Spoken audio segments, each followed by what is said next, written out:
पोपटलाल पूरे दिल्ली शहर में बड़ी बड़ी डींगे मारने के लिए प्रसिद्ध था।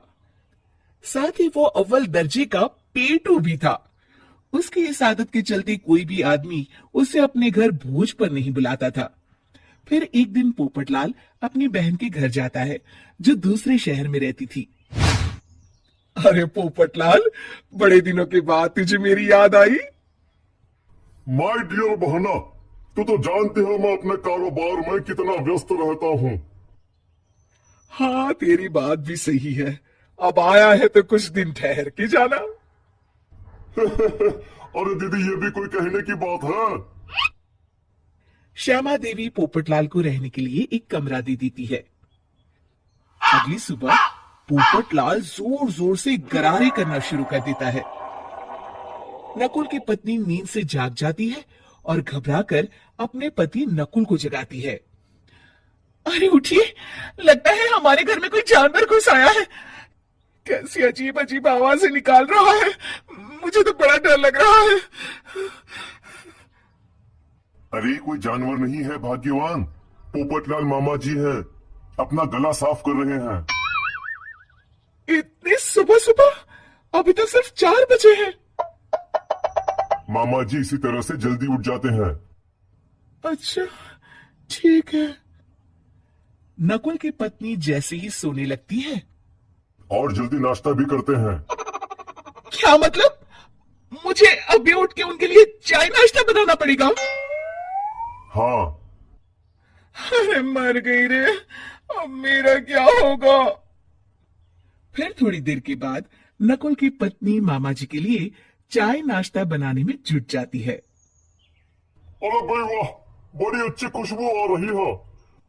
बहू, जो भी बना रही हो फटाफट ले आओ, जोरों की भूख लगी है।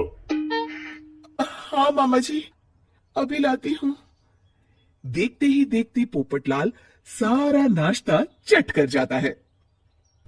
बहू, कल से पराठे में देसी घी ज्यादा डालना, आज कुछ मजा नहीं आया। हे भगवान, इसका नाम तो पेटू लाल होना चाहिए था। पूरे 10 लोगों का नाश्ता अकेले हजम करने के बाद भी इन्हें मजा नहीं आया।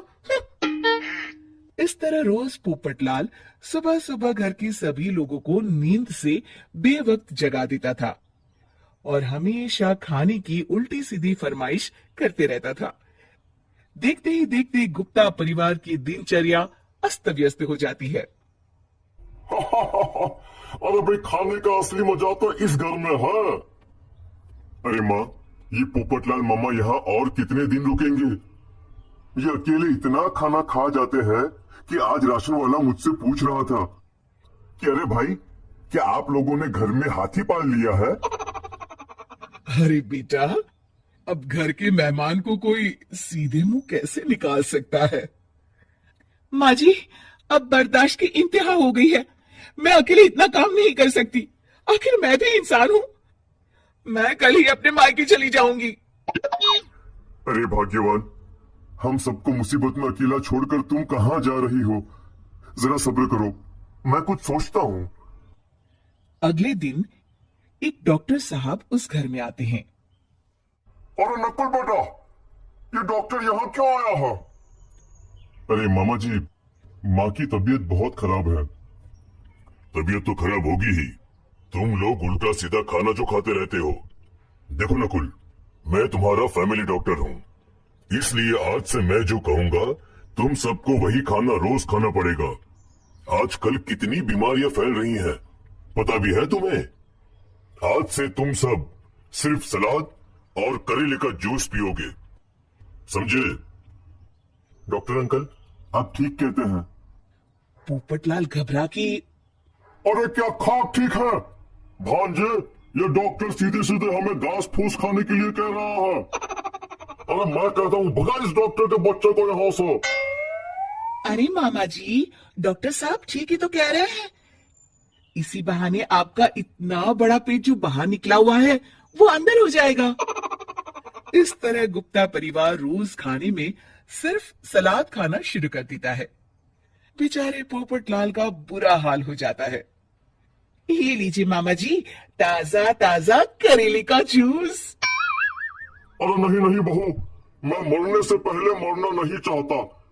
मुझे तुम लोग माफ करो। यह भेड़ बकरी वाली जिंदगी तुम लोगों को मुबारक हो। मैं तो चला यहाँ से।